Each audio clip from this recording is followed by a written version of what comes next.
د افغانستان کرکټ بورډ د متحده عربي اماراتو پر وړاندې لوبډله اعلان کړه.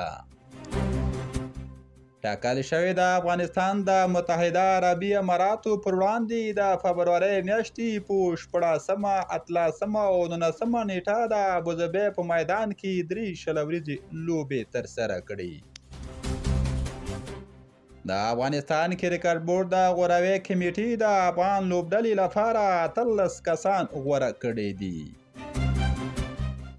دغه لوبو ته لوبډله په داسې حال کې اعلانېږي چې ټاکل شوې ده د افغانستان د کرکټ بورډ ملي لوبډله د راروانې مارچ میاشت په پای کې د پاکستان ملي لوبډلې سره په همدې میدان کې د شلورونو 3 لوبې ترسره کړي.